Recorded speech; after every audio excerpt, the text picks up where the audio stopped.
Assalamualaikum warahmatullahi wabarakatuh.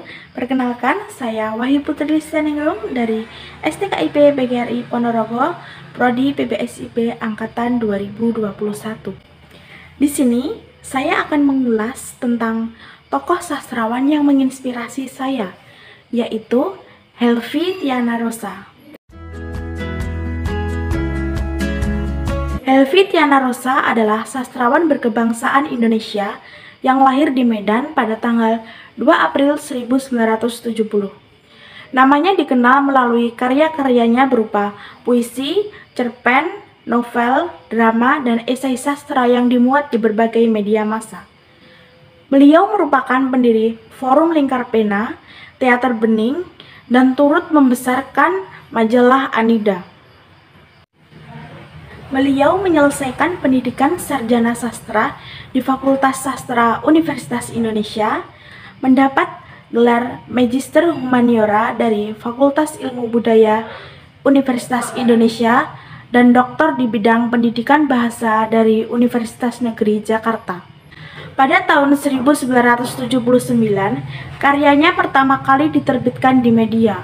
Karya sastra beliau terdapat unsur Islami yang kental, sampai-sampai beliau dinobatkan sebagai sastrawan Islam kontemporer. Beliau pernah mendapatkan penghargaan sebagai Muslimah Inspirasi Indonesia versi majalah Anida pada tahun 2012 dan telah dinobatkan sebagai salah satu dari 500 tokoh muslim berpengaruh di dunia. Itu menjadi kejutan tersendiri baginya. Beliau merasa belum pantas untuk bisa masuk ke dalamnya, karena belum banyak kontribusi yang beliau lakukan. Tetapi, dengan dinobatkan sebagai tokoh muslim yang berpengaruh, menjadi amanah dan cambuk baginya agar bisa melakukan hal yang baik terus-menerus yang berkaitan dengan menulis. Karena ada satu misi karya sastra yang beliau hasilkan. Beliau menulis bukan hanya untuk dunia, tapi juga menulis untuk akhirat. Ibarat seorang kesatria, buku adalah pedang bagi seorang penulis, dan imajinasi adalah apa yang membuatnya tajam. Karya-karyanya banyak yang lahir dari permenungan panjang.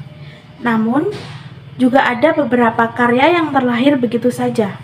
Misal Pangeranku, sebuah buku yang didedikasikan untuk anak-anak.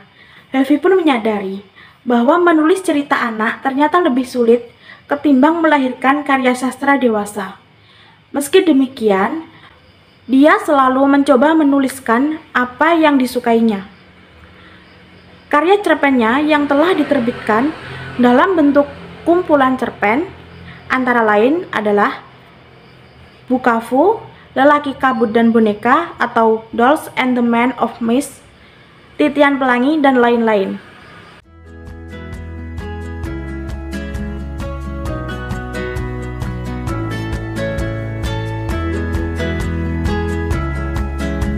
Selain itu, beliau juga melahirkan berbagai cerita anak.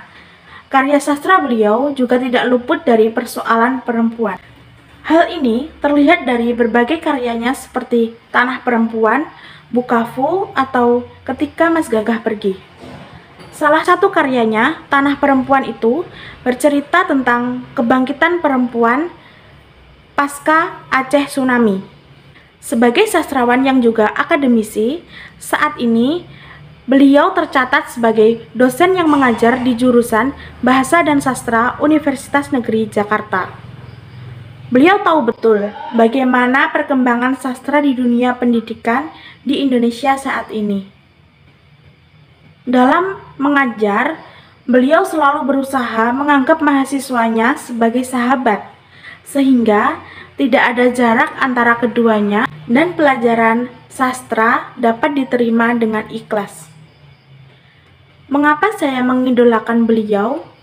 Karena semangat beliau untuk menggapai cita-cita sangat tinggi. Hal tersebut membuat saya menjadi termotivasi juga untuk menggapai cita-cita saya. Dan kerja keras untuk belajar hal-hal baru juga bisa kita contoh dari beliau. Helvi Tiana Rosa, untuk menjadi seorang sastrawan yang diinginkannya sampai saat ini, beliau harus melewati perjalanan yang cukup berliku dan terjal. Hidup dalam keluarga yang sederhana menyebabkan beliau sulit untuk membaca buku setiap harinya. Agar bisa membaca, beliau nekat mengunjungi toko buku agar bisa membaca tanpa membeli buku. Dimarahi dan diusir sering dialaminya setiap hari. Selain itu, karya-karyanya itu juga menginspirasi generasi muda. Bagi beliau, menulis bukan hanya menjadi sebuah hobi, tapi kebutuhan. Beliau juga kerap mendorong mahasiswanya agar senang membaca, menulis, berkarya, sambil terus memotivasi dan mengajak mereka ke dalam sastra. Usaha beliau untuk bekerja di ranah sastra kemudian mendapat apresiasi di masyarakat luas. Segudang penghargaan telah didapatnya, namun dirinya menyadari bahwa setiap penghargaan yang datang adalah amanah untuk terus melahirkan karya-karya baru. Baginya, tidak ada kata berhenti untuk menulis, dan menulis adalah pekerjaan mulia karena menulis adalah kegiatan menanamkan berlian di hati para pembaca. Dan cukup sekian ulasan tentang tokoh sastrawan yang saya idolakan. Bila ada kurangnya saya mohon maaf. Wassalamualaikum warahmatullahi wabarakatuh.